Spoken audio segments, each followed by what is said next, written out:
मगर आप मेरा ख्याल गलत साबित करके मेरे को चुने, उसके लिए बहुत बहुत धन्यवाद। नमस्कार दोस्तों, बहुत बहुत स्वागत है आप सभी का वीके न्यूज पर। मैं हूं आपके साथ दीपिका पांडे। पद्म पुरस्कार सम्मान समारोह में तमाम हस्तियों को इस पुरस्कार से नवाजा गया, लेकिन इस बीच जिसकी सबसे ज्यादा चर्चा हो रही है वो है अहमद कादरी। बता दें कि उन्हें पद्मश्री से सम्मानित किया गया। इस सम्मान से नवाजे जाने के बाद कादरी ने प्रधानमंत्री नरेंद्र मोदी और बीजेपी सरकार की दिल खोलकर तारीफ की। उन्होंने कहा कि मैंने कभी नहीं सोचा था कि बीजेपी सरकार में मुझे कभी ये सम्मान मिलेगा। ठीक है, मैं लीडर करना जी कांग्रेस पीरियड में मैं 5 साल तक अपने खिलाफ नहीं हुआ। उसके बाद मैं खामोश बैठ गया कि बीजेपी गवर्नमेंट है ये हमको नहीं देती, मगर आप मेरा ख्याल गलत साबित करके मेरे को चुने, उसके लिए बहुत बहुत धन्यवाद। लेकिन अब उनके इस बयान पर कांग्रेस ने निशाना साधा है। कांग्रेस का कहना है कि बीजेपी ने कादरी से जानबूझकर ये बयान दिलवाया है। कांग्रेस ने आरोप लगाया कि बीजेपी ने कर्नाटक में होने जा रहे विधानसभा चुनाव के मद्देनजर मुस्लिम वोट बैंक के लिए उन्हें पद्मश्री से नवाजा।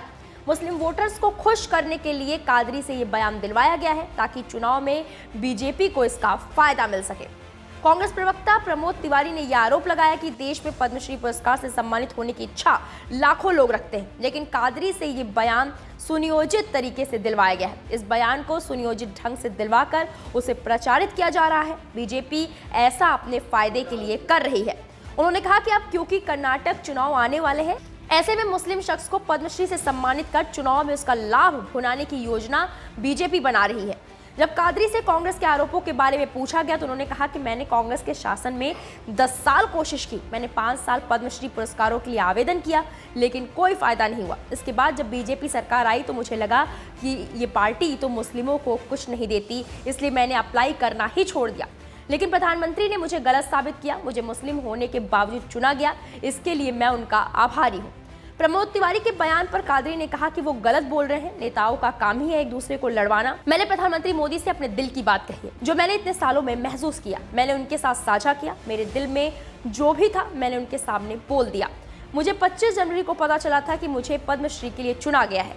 मैंने उन्हें सिर्फ इतना कहा कि मुझे बीजेपी शासन में ये पुरस्कार मिलने की उम्मीद नहीं थी, लेकिन उन्होंने मुझे गलत साबित कर दिया। बता दें कि देश में मुस्लिमों के साथ बीजेपी के समीकरण के बारे में पूछने पर कादरी ने कहा कि मैंने प्रधानमंत्री के सामने सिर्फ अपनी बात रखी है।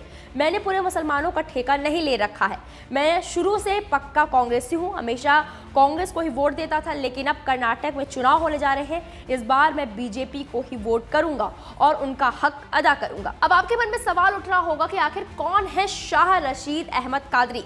तो आपको बता दें कि शाह रशीद अहमद कादरी को कर्नाटक का शिल्प गुरु भी कहा जाता है। वो 500 साल पुरानी बीदरी कला को जीवंत रखे हुए हैं। वो दुनिया भर में अपने कृतियों का प्रदर्शन कर चुके हैं। दरअसल बीदरी एक लोक कला है। अब इस पूरे मामले पर आपकी क्या राय है, कमेंट सेक्शन में जाकर हमें जरूर बताएं। वीके न्यूज, राष्ट्र के नाम।